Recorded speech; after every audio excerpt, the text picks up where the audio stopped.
Okay, so good morning, Will. It's quite early, so thank you for agreeing me to talk with me so early in the morning today. Really nice to have you, and looking forward to learn more about you, about your journey, and we're gonna have a bit of a chat then about property market and yourself. So firstly, yes, if you'd like to kind of introduce yourself a little bit and tell Yeah, me so about your journey and how you got into property. yes, well, firstly, thank you for having me. It is early, little bit later than we thought, but yeah, it's certainly early this morning. So yeah, thanks for having me. So a little bit about me, my background, and my journey. So I've not got an English accent. I've got a very strong Scottish one. So I came from Scotland, and I started my working career at 15 years of age. Academic studies wasn't particularly an environment where I flourished as a person. So there was a structure made between the school and a local company at the time for me to go on a permanent work experience for a year and then go back and do exams. That was the best thing that happened to me at that young age, because it removed me from a very childish environment whereby things were all about a carry on, to quite quickly being in a working environment whereby you had grown men, grown women, people that didn't tolerate nonsense or childish behaviours. So between the ages of 15 and 16, I grew up pretty quick. I had no option but to grow up very quick. I had lots of people on my back, and whatever happened in that 12-month period, I caught the eye of certain individuals in the higher management structure.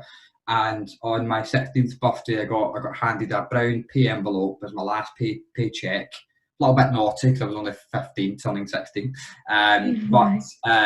I then got offered a full-time position in the office. So the company I was working for at the time were a building envelope company, and they do buildings a bit like the UGC cinemas and fancy glass buildings like the Shard in London, for Right. example. They didn't do that one, but just to give you an example of a product, Yeah. that's what they do. So I get involved in the admin and purchasing side of the business, applying my trade there initially, learning how budget costs works, negotiations, customer management relationship and whatnot. Um, and that was the start of my upward trajectory, really. I got probably written off at school by a lot of different people. I probably wrote myself off as well, truth be told. But as I say, certain things happened, and I could see the light at the end of the tunnel, so to speak. So I grabbed the opportunity with two hands, and I took it forward. So kind of fast forward a couple of years of doing that job role. I used to watch the guys in the AutoCAD office, the design office, doing architectural designs, and I was a little bit gallus. I was a bit of an upfront, cheeky kind of chap in Glasgow when I was younger. Still am now. Um, so I just went to the managing director's door. I knocked on it and I said, "Look, I've been watching the guys designing these buildings for a couple of years. I'm really interested. Do you mind, if I give it a go?" And he was ecstatic. He was delighted that I'd came in and just asked. The chap at the time, the company at the time was worth, I believe, around about £40 million. So he was very, very, influential person, and it just carried a bit of intimidation about him. So I was pretty frightened going in there to have that conversation, to be told. But Yeah. it worked out for the best for me. So fast forward 3 years, that job took me from being a trainee designer, a factory worker, to an admin procurement consultant, to a trainee computer-aided design technician. Within 3 years, I got myself an opportunity to go to Reading, just outside London, and I was working for a company there who were contracted to do upgrading of all the train stations in London for the Olympics. So for me, it was the pinnacle of my career to work on such a prestige, high-profile project. Now, it was a temporary post. So I went down, and the money went from very, very low wage to very high wage very quickly. Right. Um, so I got a bit of a buzz about money. People are always a bit scared of saying things about money because money is the root of all evil, right? I don't believe so. It's what you do with the pound. Yeah, that's important. What you do with it, not like Yeah, where it comes from. Yeah. yeah, exactly. So I went down there. It was a 3 month position. I really enjoyed it. I just didn't enjoy the way of life. Mm.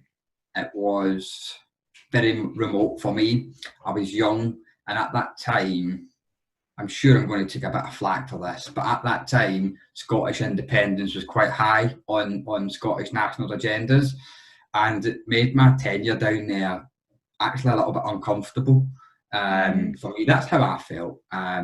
So I decided that I was going to go take on a new opportunity. I enjoyed England. I thought it was a great place. I thought it had abundance of opportunity, and there's just so many people and from all walks of life. And I think that's what I like about it. It's so diverse.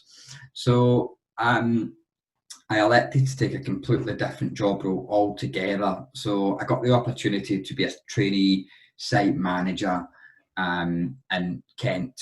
So off I went from Glasgow to Reading, off down now to the southeast of the country. Wow, down the 500, country. Yeah, yeah, all the all way. right, quite far away. It's about 510 miles or something from my home in Glasgow. So it was Yeah. at that time. It was I was only 21 and a half, almost 22 at the time. So I'm still young, missing out on a lot Yeah. of things. Well, yeah, because if you started doing this since you were sort of 15, 16, so Yeah, that's quite a good, 6 years of experience already. So yeah, you've done a lot in those years. correct. And I kind of took it for granted at the time. I hadn't realised how far my progression was at that time. And people see things and people differently. And I just see myself as a normal kid from Glasgow. I grew up in the council estates. Mum eventually got a really good job, and mum and dad got us into a very nice house eventually. And I was surrounded by people who had successful businesses as well. And it can be done. People portray that if you're given the bad end of the stick, that you need to keep the bad end of the stick. I don't necessarily believe that's the case. I believe if you have the burning desire, or just the desire to be a little bit different, Yeah. then I think you can achieve things ordinarily that people would perhaps tell you that you can't achieve. And I believe I'm a Yeah. product of that. Yeah. So I digress slightly. So yeah, we went to down to Kent, and I spent in the end almost 9 years with this company. Wow. So yeah, it was quite an emotional decision when I left. Actually, I left. It's very, very, very strange. It's almost 12 months to the day since I left my full-time job, but we'll pick up on that a little bit in a moment. Yeah. So I went on to become trainee site manager. So I was doing kind of a small refurbishment project, patio extensions, paving slabs, internal redecorations and things like that. So over the next couple of years, the company moulded me, and they took me from £5,000-10,000 projects up to 50, 100, 500,000 and £1,000,000. So by the age of 25, 24, just turning 25, I got my first £1,000,000 project, and it was in Preston in Lancashire. It Wow. was an extension to a care home Right. in Lancashire, and that's also when I met what is my now fiance. So so things were kind of all pointing towards Preston and Lancashire from quite some time ago, and I just hadn't realised why. So that was fantastic. So being on a project of that magnitude and having the responsibility of managing 40, 50 men every day was tough. Yeah. It's tough. It's tough when you're young and you're walking away from home. It's even more tough when you've got tradesmen that tell you don't know what you're doing, or what do you know. For example, I've been doing Absolutely. this for 25, 30 years. You've only just been doing it for 5, 6. I know better and things like that. And it's not necessarily the case all the time. I think No. people can learn from everybody in all walks of life, whether you're old, young, medium, you know, whether you're from the east side of the globe, the west side of the globe, it doesn't matter, No. as far as I'm concerned anyway. So that was really hard, I mentally, can imagine. mentally tough, yeah. Yeah, So, but it made me who I am today. yeah. So I completed that project. I was delighted. It was under budget, and it was almost 5 weeks early as well. So I was very, Really? very happy all round. Yeah, yeah. Between you That's and I, in this video call, I think the program was a little bit stretched. I think, you know, but don't get me wrong. We pulled some long days and nights to make things happen. And when you deliver a program acceleration like that, you get a lot of respect from clients, your own managing director, your own bosses and peers. And not only that, when you deliver it with a high quality product, then it says a lot about the company, the business, and the individuals employed. Speaks volumes. We've hardly been back to that project in the 12-month defect periods. We went back and we touched up some decor, changed the odd radiator, very minor stuff. So it was very, very good. So the company was growing at that time. When I joined them, what would that be now? Goodness, 2011, 2012-ish kind of time. They're a young, up-and-coming company. By the time we'd done the Buckshaw project, the company had expanded and had different arms to it. Mm-hmm. So I'd moved away from trainee site management or site management then onto the estates and facilities management side of the business. So I was involved in how the aftercare of buildings worked. So the buildings I looked after was care homes and multi-million pound care homes, 30, 40, 50 beds upwards. So you're dealing with complex mechanical and electrical systems, complex care systems. You've got legislation with doors, fire, health and safety, Legionellas, all that kind of stuff, infection control, so on. So I spent 2 years applying my trade in the estates and facilities management side of the business. So I was working for a company that was based in Hull, and I was working between Hull and Preston at the time. I was looking after, I believe at that time it was just under 20 care homes, which was in excess of 30 odd million pounds worth of asset. I also had 15 maintenance operatives that kind of worked under my stewardship. They managed their own diaries, but they would report in to me and would look after all the regulatory checks in care homes, because it's very, very, it's highly regulated as a care home. So people can't get scalded and all that kind of stuff. It's a sensitive environment. So that was good. I didn't enjoy it as much as construction, site management or design, but nonetheless, it was really good to be involved in another part of the building fabric process. So at 26, turning 27 now, the company put me on to the development side of the business. So I went on to do, I'll say 1.5 developments with them over the 3 years that I remained before I moved on. So we done a 3.5 million purpose-built care home in Braintree in Essex, and that was so hard. The support structure in the business was still growing with the business, so we didn't necessarily have the right individuals in the right slots at the right times to make it a slow process. We were still a growing company, so cash flow was something that had to be focused on. And ultimately, the project was in Essex, the office was in Scarborough, and I was based in Preston. It's a long way away from home if something goes wrong. Yeah. So it was very strenuous, and it had issues on that project that have made me very experienced in terms of what not to do going forward. Due diligence wasn't carried out correctly. So, for example, there was a one-way road into the site, and shared access on it. But halfway down the road, there was a ransom strip of land. It was a half a metre deep by 2 metres wide. So somebody owned a very, very small piece of land. Nobody could find out who that was. that put the project into severe delays, purely for the fact that the utility companies couldn't dig through this small section of land. I'm talking something not so much bigger than the size of my office in depth and in length. That put things into a massive delay. The operatives on site got wind of it, because they do, and then, well, the foot's off the gas from high level, we'll take the foot off the gas at low level. Well, I say low level, I mean at worker level, not trying to degrade skills there. So things started to delay. We couldn't dry the building, we couldn't get heating on, we couldn't test. Tensions rose, as you could imagine. We've got an asset here that's worth several £1 million.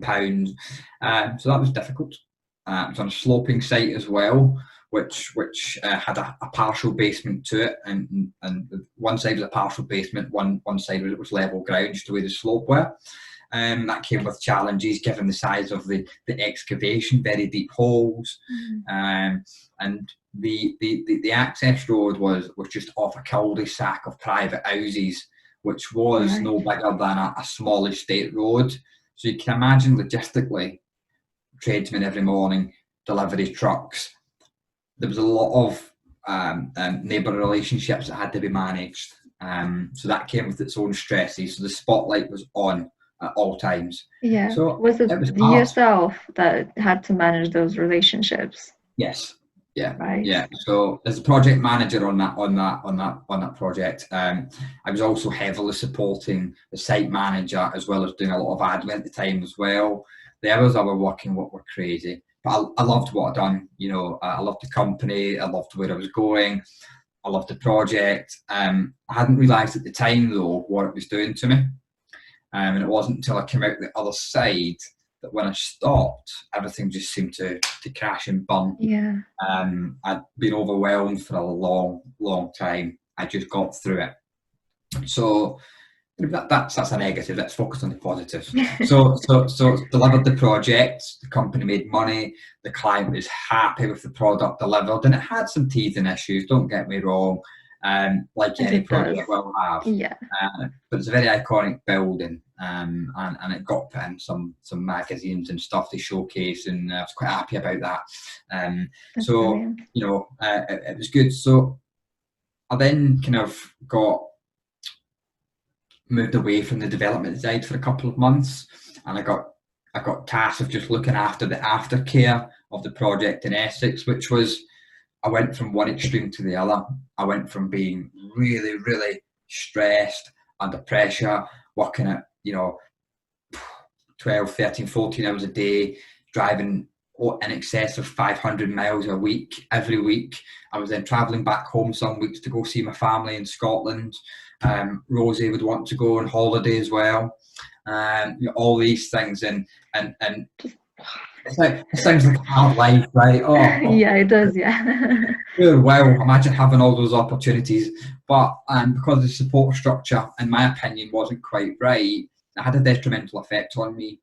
I came out the other side of that project after almost 2 years working on it, a different person. I came out a little bit more agitated. I came out a little bit more, I wouldn't say aggressive, but I came out a little bit more bullish, in terms of how I came across to people. I decided to stop being someone who was very much a team player to, no, just get it done, type of attitude, and that's not me. I'm a team player. I enjoy doing things. I get favours done all the time. Equally, I do favours for other people. So I monitored that, and I realised that things were getting to me now that ordinarily wouldn't have in the past. And I believe that was a result of just how things had developed, support structure, the type of problems that were encountered. We changed site managers on the project. Well, actually, I've missed a bit of a key detail out. 3 times I became the site manager after the last 3 months of it.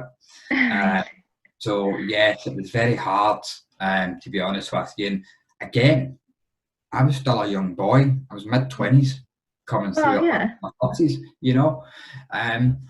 but the opportunity was amazing. To have that opportunity at such a young age, that's unheard of. So I took it to two hands, obviously, and delivered it, but it came with its downside, and the downside didn't really follow until the year after. So this is us now moving from 2018 into 2019. So I decided that I needed to take time off. So in October, after the project had been handed over, signed off, and handed back to the client, we went on holiday, and I got worse. I came back with a very short fuse, and I was starting to just not take things in my stride. I took things more as criticism, more things should have been taken positively, and how we can make things better, work as a team. I'm starting to see things being directed at me as criticism, even though they were not. It wasn't criticism, but that was just how things had changed in my persons and mindset. So I got to Christmas. We decided to go away on a very nice holiday over to New York, Rosie and I, and just try and forget, the previous couple of years. By the way, I probably made it sound doom and gloom, but I think it's relative that people need to be aware of the journey. Yeah, absolutely. It's not all positive. It's not all rosy. Excuse the pun. It's not. There are things in there that if you don't resolve at the time, will come back to bite you later. Yeah. So I came back after New Year, even more worse. So to the point that I had never argued, I'd never openly criticised things in public, to the point that the construction director at the time mentioned something, and I completely lost the plot. And I said it how it was, really. I'm quite a straight to the point person. I told them about certain issues and about how we're doing the same things again on the second project as what we were doing on the first project. We're not learning from stuff. That was purely my opinion, of course. People with different opinions. So that was the start of the end. The start of the end. So January 2019 up until July 2019 last year, I got my head down and I just started to do what I had to do. But home life was now suffering. Work was coming home with me, and I just couldn't get away from it at all. And to the point that it was having a detrimental effect on me. Not only that, I just believed that this wasn't the right way for me to progress forward anymore. And it was a very hard, emotional decision, to be honest with you, to leave. The company done a lot for me, a hell of a lot.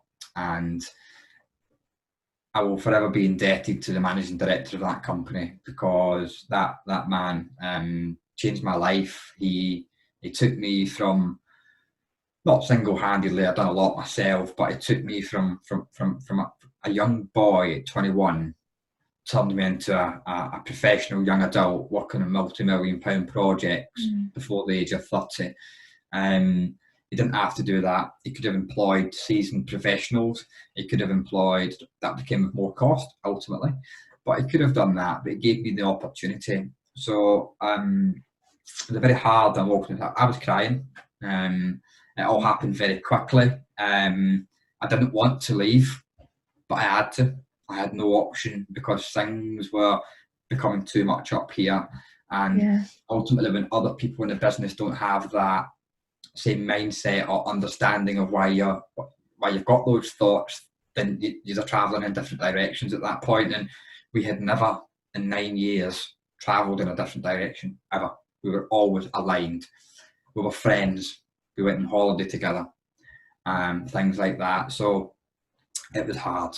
Still is hard now, and I am now 12 months on from when I left the company. So on a positive note, so I left the company with no idea of what I was going to do. None. Really? I handed in my notice. Yeah. I was on site one day, and the second project was in Banstead, and it was a £5.75 million project. Was this one huge? Same things, single access roads, not a sloping site, but it had a basement, different type of build. But I got that project to weather tight. So I got the roof on, got all the windows in, and I decided that July of last year, I was just on the job and some things happened, and I just went, I'm beat. I picked up my phone. I said, guys, look, I'm really sorry, but I think it's now time whereby I think I need to formally hand in my resignation, because things aren't getting any better for me, and I need to move on before we end up ruining relationships. So the company supported me in my exit. Equally, I supported them, and I don't have massively detailed thorough handover. But so what happened there was within 3 weeks, I exited the company. They put me on gardening leave. They immediately took me off the projects, and filled that with another member of staff. So they took it seriously. They seen my concerns. I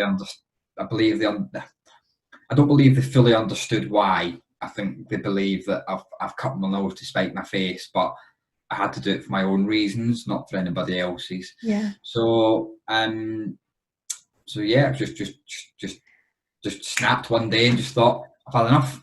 So I thought it was relevant to tell a little bit of a process of finishing the first project to the second project, because sometimes it's not until you stop that things go and start crashing down.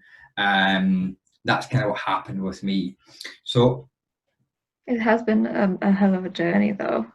It seems that you've gone through a lot, from like you say, from being someone who worked in the factory doing admin, then working through the projects going up, and then working on £1 million worth of projects. That's pretty amazing. And considering that you're probably, still not in your 30s, are you? Just, yeah. Damn. Getting there. February this year, so I'm 30 and a half now, and boy, has that been a struggle. Every year that passed, oh no, 30's coming, and you know what? I don't know what I was worried about. It's mindset, is what it is. It's absolutely mindset, but it's been hard. I've sacrificed a lot. And amongst all this, I'll tell a little bit of my personal story. And amongst all this, Mum had a heart attack that she's now had to medically retire. So that happened kind of halfway through my 9-year career with the company in England, and that was why I had the extra pressures to go back home, because you miss out on quality time, and it becomes the really simple things in the end that you miss. The most stupid of things that I miss is just having a coffee with Mum. And Mum's had to medically retire now as a result of that, and who knows what the future holds. She's very positive, and things like that, but she's obviously not as fit and healthy as she was 6-7 years ago, for example. So that has added pressure subconsciously, and I'm a very emotional person anyway. I'm very sensitive, so I take things to heart because I wear my heart on my sleeve. So certain things didn't help, but so that was hard. But I believe we all have personal circumstances that influence how we do things. Absolutely. So how did you manage really to deal with all of that? Because there's so much that has happened, good and bad, and the achievements, the successes, but also it comes with a hardship as well of how it affects you emotionally and mentally, especially when managing people and you've got your personal life and you're working a lot. So how did you have any sort of like strategy how you try to kind of help yourself, or No, none. And that is ultimately was the problem, that I let it go on too long, too far. And might be saying something controversial here. Men don't like speaking up. Men don't speak up. men just get on with stuff. And I believe that my female companions tend to be a little bit more sensitive and talk a little bit more. I'm a very closed book, to the point that it's probably not good on me. So I didn't manage it at all, and that's why I got to the point that I did with the company. But I believe everything happens for a reason. Yeah. And over the past 9, 10, 12 months, it's been something that I've been working through with my fiance. My now fiance, may I add, we got engaged at New Year. Yeah, I know. I'm getting soft in my old age. Come on, you're only 30. Yeah, I know. Mindset again, isn't it? Yeah. So, yeah, I didn't, just to be honest with you. So it's been something that I've been sorting out over the past 12 months. And as I say, what I did do was I took nearly 2 months off. Yeah. So when I got put on gardening leave, so I worked up for three more weeks, and then I get put on gardening leave, I think the second week in August, with full contract termination on the 31st of August 2019. So we went off on holiday in September. I came back, I went to a few property seminars, and I kind of seen the strategies which could be implemented. Some of them too good to be true. Some of them made to sound to be a little bit easier than what they actually are. But a lot of these strategies I'd already seen in the commercial sector. Mm-hmm. Leasing, for example, exchanges with delayed completion, for example. Right. I've seen a lot of this, but I hadn't appreciated that these types of strategy could be rolled out into residential property. Mm-hmm. And when I found that out, I thought, wow, it's a game changer. And when I spoke to a few different people, and I told them my skills, my background, what I've done and where I'm going, they kind of knocked my head off my shoulders and told me, why are you not doing this for yourself? Well, you should have been doing this a long time ago, X, Y, and Z. And I thought, do you know what? I'm going to give it a go. So I decided in September, let me just double check the date. Yeah, the 30th of September 2019, I set up my company, and I haven't looked back. Yeah. It's been hard. So set up a property management company, mm-hmm. and what we do at High and Wide Property is we work with a hand-picked, bespoke number of clients. At the moment, I'm holding 5, but it's 4. Yeah. But 4 clients that we work for in repeat business, and what we do is we build portfolios together. We work exclusively with one another, and we are buying multiple properties. Some of my clients, I don't like calling them investors. I don't like calling them, entrepreneurs. I like to be called clients, or just friends or people. So I've got some clients from overseas. I've got some from Scotland. I've got some from Southern England, and I've got one not too far away from my doorstep here in Lancashire. So I've got nice wide range of them. We've got capacity for one more client, and that is it. The door will be closed. We are working on a bespoke basis whereby we are growing together. Right. I've not got a national sourcing business or anything like that. I don't believe personally that you can offer that service without truly knowing each individual area, each individual property type. And yeah, you can collaborate with people, sure. And that's for some other people, that's what they want to do. It's not what I want to do. I want to specialise in investment, and I actually want to make a big impact to my local community, which is Chorley, Leyland, Bamber Bridge and Preston, the Lancashire bubble there. Yeah. And slowly but surely we're getting there. So we're 10 months on since the company was formed, 12 months on now since I quit my job. The company is moving on very successfully. That's good. We are on for in excess of 6-figure turnover figures this year, which I am ecstatic ecstatic about. You can imagine. Well, Did who not, wouldn't be? yeah, I know, right? I just did not think that that would even be something that I could have achieved year one, year two, year three. I thought it was something that's going to slowly build, but it's moving.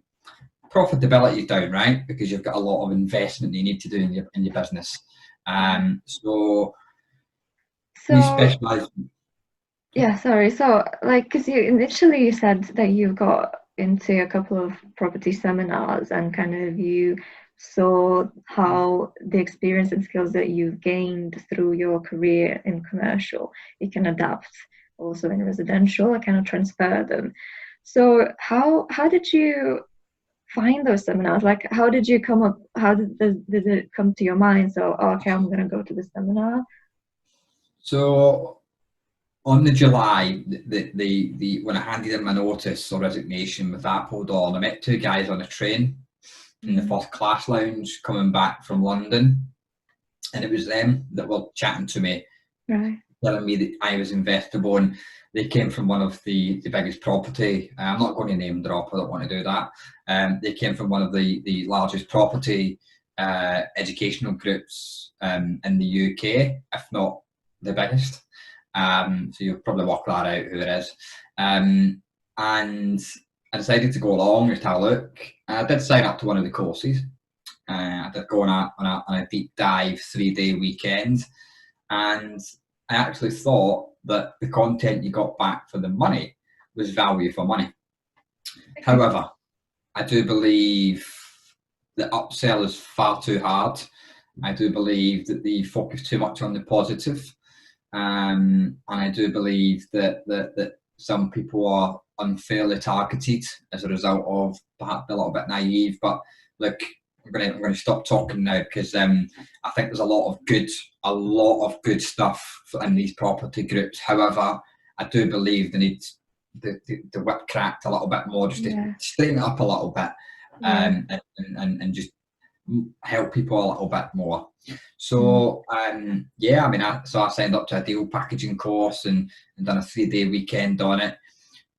It was more to satisfy myself that I knew what I was doing Yeah. more than I needed to be there. But the people I've met since going on these courses and going down south, to be careful, going down south, the people I've met has been invaluable. Yeah. You know, there's all walks of life, surgeons, brain surgeons, for example, you know, now in property. Yeah. People have had successful footballing businesses and so on and so Right. forth, now investing in property. So I've met a wide range of people that ordinarily I wouldn't have met. I've got corporate clients that are working on some really huge projects out in the Middle East and stuff like that. And Mm. I'm now meeting a different range of people from different walks of life, and that's invaluable.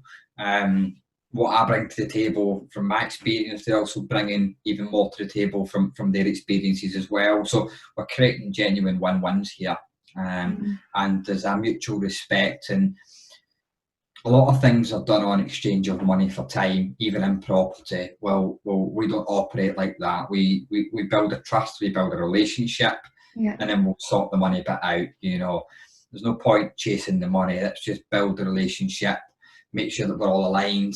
We've got the same values, the same end goals, and if we get to the point that we believe that we're aligned, then we can move forward.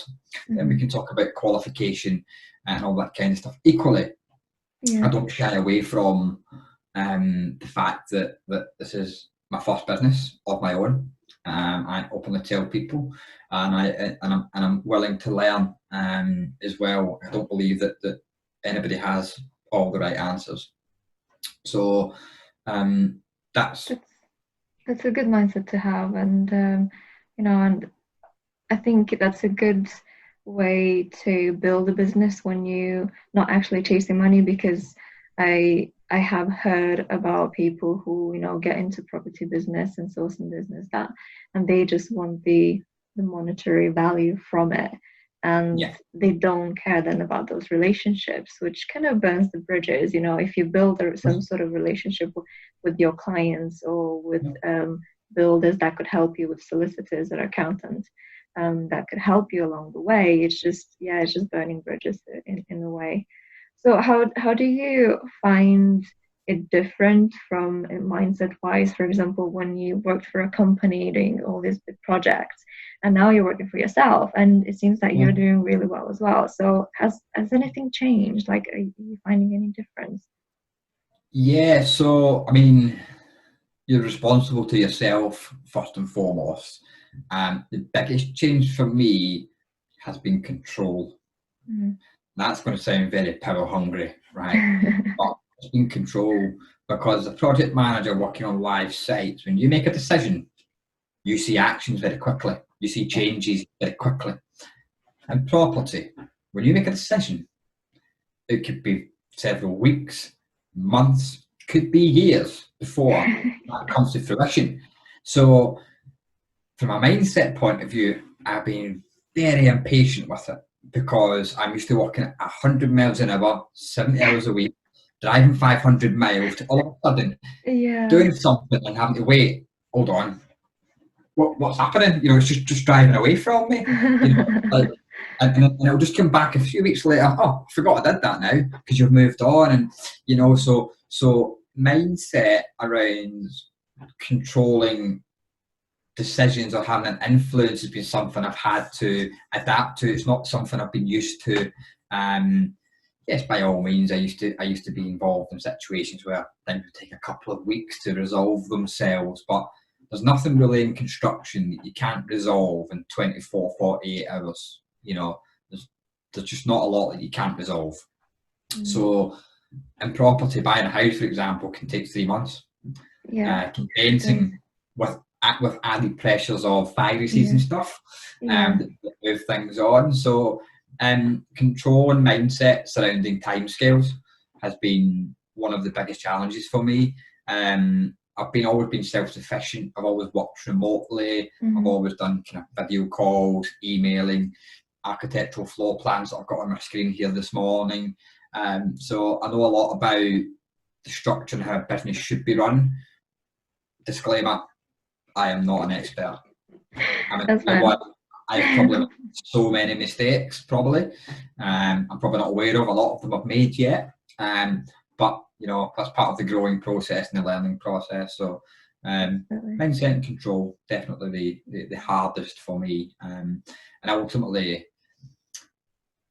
kind of a little bit harsh, this one, trying to separate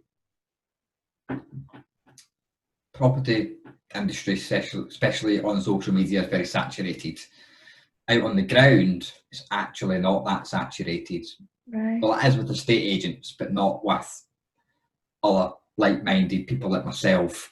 There's a lot of people out there that I believe are sold a dream and try and move things very fast and quick. One of the hardest things has been trying to distance myself from serious investors and tire kickers, stroke just discussing and engaging, because I will talk to anybody. If this brick wall here would talk back, I would talk to it.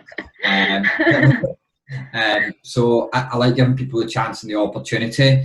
That's a weakness that I have to work on, because I sometimes give the wrong people. And that might sound really harsh, but when you're in your own business, or when you're working for somebody else, for example, time is money. Yeah, it is. So got to speculate to accumulate. I appreciate that, but that's been hard. So I've actively scaled back my social media content for the past 5 months for that reason, because I was being inundated with just people reaching out and wanting to chat. And whilst that's good, there becomes a point that you need to go doing stuff to serve your clients, to serve your business, and to serve your business plans and your goals and objectives. So Yeah. Yeah, I would agree actually, because since sort of my short journey as well, I found that, whilst myself, I also like have got desire to help people and have a chat, and it's because you never know who you're gonna speak to really, and how this relationship could go. But right. yeah, but I would agree with yourself that it's actually having that in the back of your mind, that there are certain things that you have to do for your clients, for your business, and structuring the day, structuring the time is quite important. So it's Absolutely. an important skill to have, like the prioritization and organization, because in this business there's so many things that are happening at once, and you can get lost fairly quickly. Yes, absolutely. And I think that people need to be more aware of the business aspect behind property. It's not just a pretty picture. Or doing a refurb on a project, or doing a refurb on a project and getting paid and moving on to the next one. There's lots of moving parts with businesses. You know, you've got your marketing, you've got your account software, you've got expenses, you've got corporation tax, all these stuff that you know, Yeah. cost control, budget controls, registration with property ombudsman schemes and all that kind of stuff. Yeah. There's lots in there, and it's one thing being registered, but it's the next thing having the protocols and the procedures in to comply with the registration, legislation as part of the registration. Yeah. So there's lots of gaps there, and there's also lots of admin duties that you've got to do day to day just to keep things ticking, and so you don't forget, because you're looking at, I forget things every day, and if I didn't do things in a structured manner, I'd be in trouble, because you know, when you see 30, 40, 50 houses in a month, you're not going to remember all of them. No. It's a lot of houses, you know. Yeah. So you know, yeah, it's, yes, you can start small and scale it up, but you know, ultimately there's more than one way to do things, but certainly there's lots and lots of moving parts. Yeah. So is this something that you do on your own, or have you got also a business partner? Because, well, obviously you've got a team, you know, that you're working with, you've got your clients, but is this something that you run on your own though? It's solely on me at the moment. So I've got my accountancy outsourced. I've got people that I can rely on for technical information if I need it. Rosie's secretary in the business. She kind of in and out of it at the moment until it becomes fluid and functional and be able to support both of us. She'll be just kind of kept at an arm's length for the time being. She still has a lot of influence and a lot of decisions, but ultimately Rosie's background is not a similar ilk to mine. So Rosie came from a care background initially, then she got involved in phlebotomy and bloods, and then she went on to become a trainee accountant. So her skills are completely different to the skills that I've got. Equally, she doesn't understand at this moment in time. She's educating herself in the background about property and investing and how strategies should be implemented and stuff. So at the moment, it's all on me at this moment in time. I am in discussions with a few people about joint venturing on some stuff, but to be honest, my unique selling point is the skills that I've got, and having a family run exclusively client-led based investment strategies that to the point that I don't believe that I really need to scale up massively. I think that the clients that I've got enough, and I can manage it. There will become a point when we are buying 2, 3, 4 for each client. There will need to be somebody put into an admin position. There might even need to be somebody else helping me out with the letting side of the business. So we'll cross those bridges when they come. But at the moment on the business plan, we've got to have a full-time admin, not a virtual admin, a full-time admin at the start of next year. We'll see. We'll see how that goes. That may be Rosie. Who knows? It may be another external individual. But the plan's there. So this is very personal for us. Very personal. Because we're building the brand very local. We're selling my skills, we're selling Rosie's background. She is a local girl in this instance, you know, Lancashire's her patch. I've been here for 7 years now with her, so I see it as home for me now. And you know, I've got a lot to relate to because of the care home project that I done, the £1 million extension when I was in my mid-20s. I can reference that and people know about it straight away. So I've got my unique selling point here, and I can actually tell them about a project that we've done and how we bettered the community. So going forward, we'll expand and grow, but that'll be very much when the business needs it. Yeah, definitely. Have you got like a 10-year goal or a 5-year goal? You know, it's a bit of cliche, but have you thought about that? I've got 5 and 15. Right.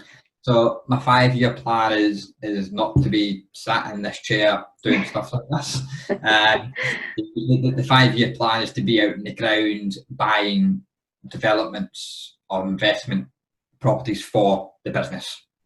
Still working with my clients, but now the business is doing, it's got its own money, its own cash flow. It doesn't need support from myself or Rosie anymore. Well, it kind of doesn't now, to be fair, but it still might so at certain points of the journey.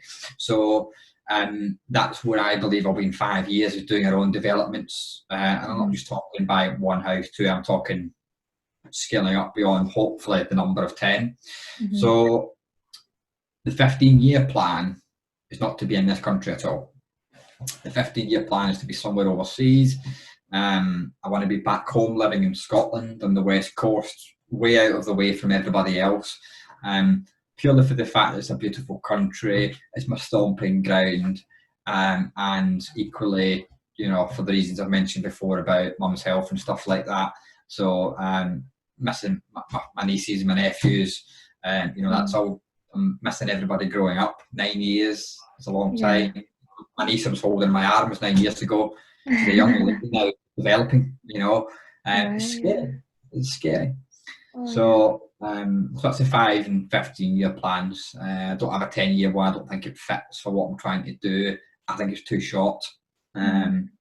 So 45, I would like to think and hope that I'm never going to be fully removed, but I'd like to think that I could do a lot remote, and I don't need to be here physically anymore. It's something to sort of strive for, isn't it? If that's what you want to do, and it might change. You never know, really. It might be that you end up in New Zealand or something. Yeah, who knows? Yeah, well, not quite as far across the globe as that, but certainly more towards the equator line is what we're after. So that's good. Yeah. So actually, I had one question written down that I want to kind of touch upon with you, and I thought I'll kind of keep it for the end, because it's been really good to learn about your journey so far, and I think, you know, it's been really valuable to kind of understand the ins and outs of what actually happens in this industry, you know, whether you're in residential or commercial, and what sort of the hardships can be expected, really. And the question I had really was around, if, for example, somebody came to, well, like a client of yours, like a new client came to you and said, you know, I want to start investing. What would you sort of, maybe 3 pieces of advice that you would give them if they want to kind of invest now, especially in the current climate when there's still a lot of uncertainty? Yeah, you don't buy to make money today. That is the first and foremost, is the first single piece of advice. It says you make your money over periods of time. Okay, so property goes up in value in the northwest, for example. It takes 15-20 years to get it moving. There's some places in the northwest that haven't moved in 30 odd years. They're still stagnating. Newcastle's a bit like that, for example, but there's some good stuff happening in the northwest. So first and foremost is, you know, don't be blindsided by the fact that prices are always going up. They're always going to go up. They're only going to come down when we hit a crash point of view. Inflation goes up and it puts everything up with it. So it's a natural progress.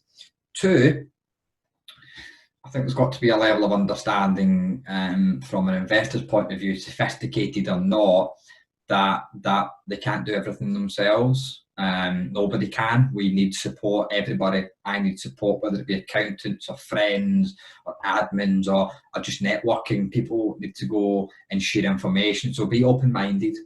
Be open-minded, and ultimately start investing in one strategy. One. You know, have a go at it, look at it, pick somebody you want to work with, and ultimately grow and be an expert in that subject matter strategy, and then move on to the next one. And then move on to the next one. And we don't always need to go on thousands of pounds of training courses for people to tell us that this is how it can be done. We can go and get some free content. We can chat with other like-minded people in the industry, and they will help You know, that there's a lot of good people in this industry. Equally, there's a lot of people that have got agendas, I believe, as well. But it's like anything. It's like any Yeah. industry, any walk of life. There's good eggs, bad eggs, indifferent eggs, you know, Yeah. all across the board. So just start now. Just get on with it, Yeah. and just take those 3 points into consideration. And but I'm going to add a fourth: give people a chance. Right. What do Give you people mean by a that? chance. Age. People put a lot of things down to age. I'm a perfect example of it. Okay. What the hell do you know? You're only in your 20s. I've Yeah. had it all the way through my career, fighting an uphill battle. Just give people a chance. Yeah. Yeah. You I know. think that's a really good advice. Yeah. Yeah. And once bitten, twice as shy. You won't do it again. You'll know what to look out for. You know, if that is so happens the case. Not everybody's out there to take your money. Not everybody's out there to make the quick buck. You know, so yeah. No. No, that's actually really true. And there is this misconception maybe that, oh, it's filled of the industry is filled with sharks and everybody's kind of out there to get you, but it's not the Yeah. case.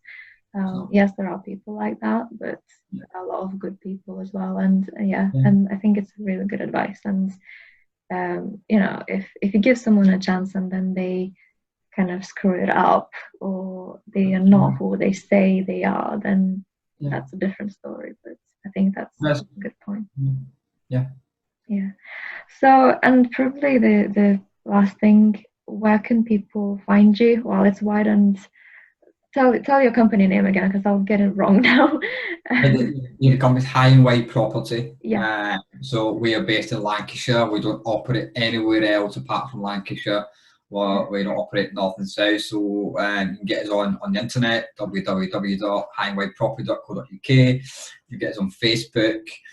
You will find me on other platforms, but you won't find the business. On Instagram, it's very personal. It's about me, but I promote the business via me because I want to build both of them hand in hand. You're investing in me and the business. It's not just a corporate company. It's not going to be that. It's going to be a family run. This is a face. This is a company. So that you'll find us on Facebook and on a website. As I say, I promote it via personal platforms. So on Instagram, I've got Will Campbell Property. And on Facebook, I've also got Will Campbell Property. So because I believe that people may not be necessarily attracted to the business, they may be attracted to the person behind the business. And in this case, that is my unique selling point, is me and what we do and the skills that we've got. And equally, Rosie as well with her skills, with her person-centred care approach, and how she wants to make an impact locally. And ultimately, she's had a similar upbringing to me as well. So we've seen bad times, we've seen good times, we've seen indifferent times, and we want to give back. So thank you for asking that question. No, it's fine. Is there anything else that you wanted to share, touch on? I don't believe so. I think it's been a very good interview. I think we're having 30 minutes. We've went on now for 62. It's kind of moved on, and no, thank you. I think it would be really good to have a catch up again in not so distant future. Yeah, hopefully. Keep in touch, and I look forward to seeing the video being posted. Absolutely, yes. And I'll link your website in the description of the video, and I'll send you the copy as well. So so that people can find you and connect with you. And well, you've got one slot for a client, so maybe that will get filled up really quickly. Perhaps, who knows? I'm not pushing one way or the other at the moment, truth be told. So if it happens, fantastic. It's great. I'll be delighted with that. It helps us probably bring an admin in before the start of next year. We can do it a little bit earlier. So things change. So who knows? You never know. But I think it's been really good. So thank you for having me. No, thank you for one of these interviews for quite some time, so I can publicly speak about what I can bring to the table, because I'm not great at that kind of stuff. Unless I get asked questions, I don't really talk much. Right. Food for thought. Yeah, it's really been really nice having you, and hearing your story. I think myself and other people who will be listening to this will get a lot out of it, and I think there are some really valuable lessons in your story. So thank you for that. Well, I hope it helps a lot of people. So Yeah, I thank you, hope so Sandra. too. Thank you very much. Take care.